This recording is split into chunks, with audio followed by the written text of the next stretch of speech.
Welcome back everyone, it's me Matt, and today we're looking at the 430 series of vehicles. This particular one that you're seeing a few of my friends playing around with right now is actually owned by the driver that you can see right here. He was able to get very lucky in getting his hands on an old British Army training unit 432 vehicle. We had so much fun taking a couple of my friends who had never even experienced being on a tracked vehicle before for a little drive. So thank you again to my friends for having some fun with this 432 vehicle. But why is it that I personally love this vehicle so much? Well, the British Army has utilised this vehicle since the 1960s, and still to this day in its upgraded Bulldog configuration, it's still opposing the test of time. And I actually saw some really upsetting news the other day about the Warrior infantry fighting vehicle, still in service today, soon to be removing 80 of them from service, not just repurposing them, they are actually going to be destroyed. They're not getting sent to Ukraine, they're not getting issued to the public, they are just going to get removed, which makes me really sad because it's another armoured fighting vehicle that I have a strong personal attachment to.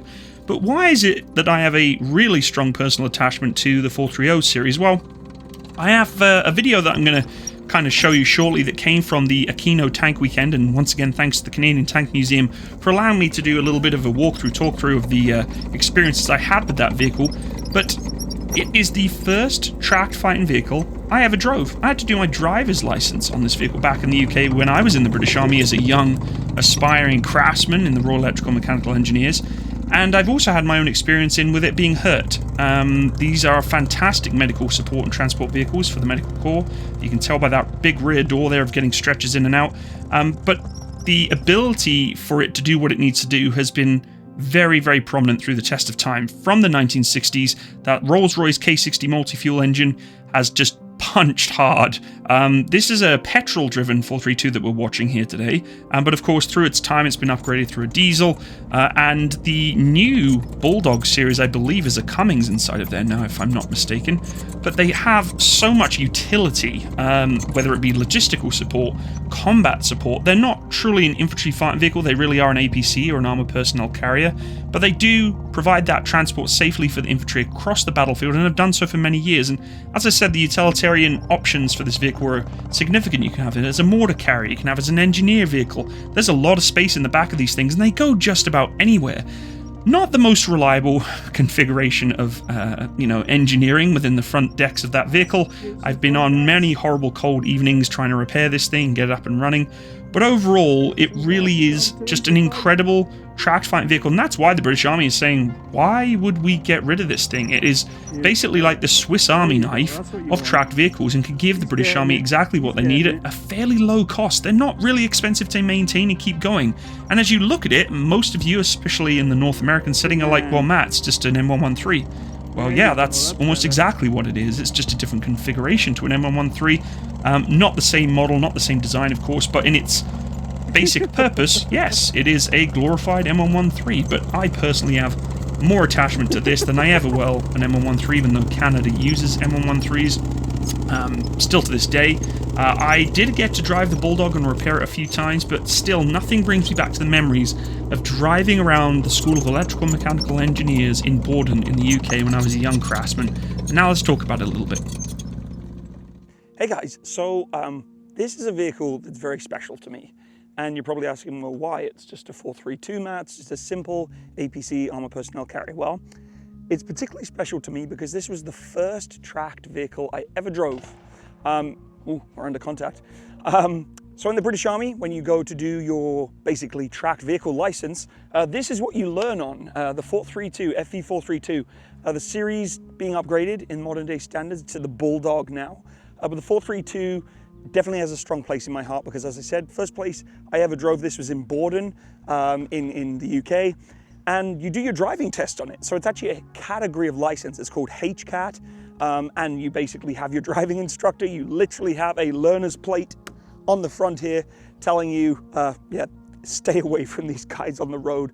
Borden had about, I think, 20 to 30 of these vehicles at any one time in the town of Borden practicing how to drive HCAT vehicles. Now, you also have to bear in mind that most of the soldiers at my age group at that time, around about 17 to 20 years old, had barely even learned how to drive a car yet, let alone driving this.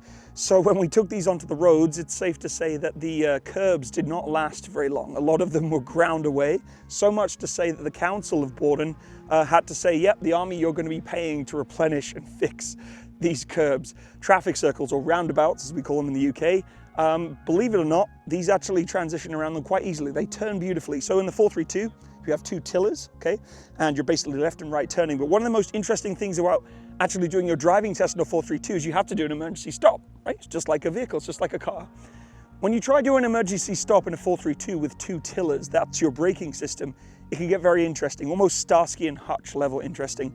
Because if you pull exactly the same distance together on both tillers at the same time, if the brake bands inside of the transmission are not set correctly, the vehicle will actually fishtail and spin.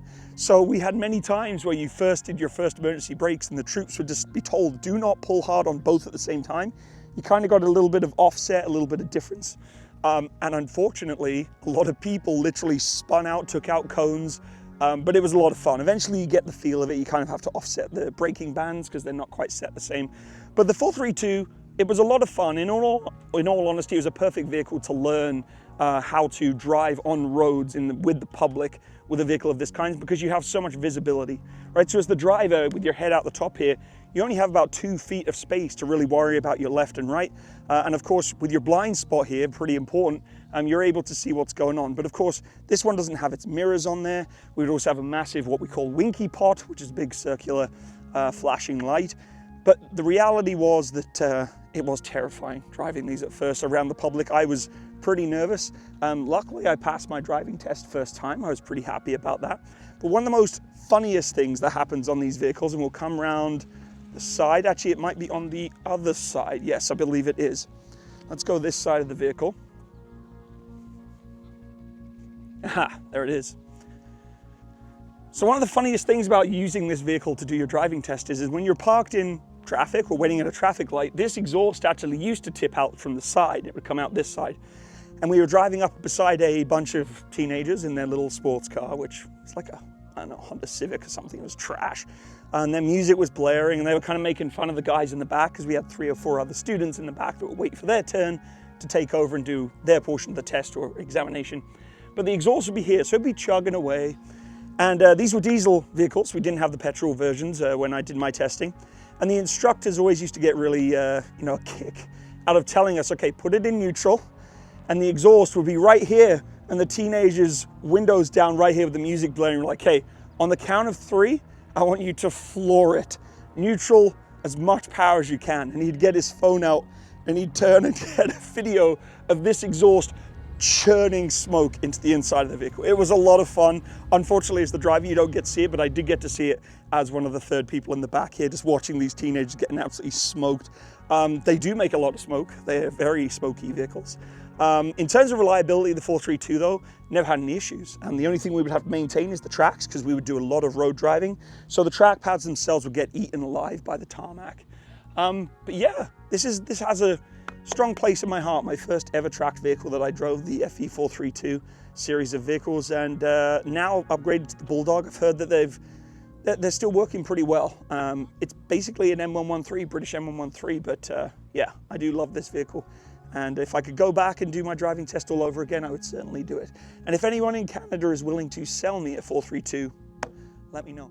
Now's the time, though, for you to let me know your opinion of the 430 series. As you can see, I haven't really done a detailed overview of this vehicle. I don't see a huge amount of value, being that there is a lot of information about this vehicle available. But if you want me to, leave me a comment in the comment section below. Let me know that you do want to see something more in depth about the capabilities and the features of the 430 series. But I really want to know your input as to what do you think of the vehicle overall. It's to me, pulls on my heartstrings. I have a strong attachment to it, as I've said several times. But I'd love to know your opinion. What do you think? Do you think this is a vehicle that still needs to stay in the armoured fleet of the British Army or other countries around the world? Let me know in the comment section below. Thanks again for joining me, and thanks again to the Canadian Tank Museum and World of Tanks for bringing me to this event to showcase and look around and share my story. All the best. Bye-bye.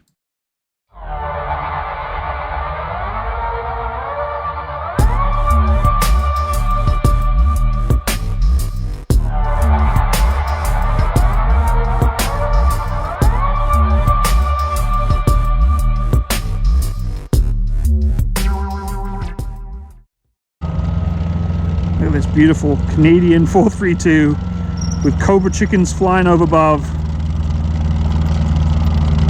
Couldn't get more Canadian if you tried. Well, kind of. Technically British, but look at that. Cobra chickens.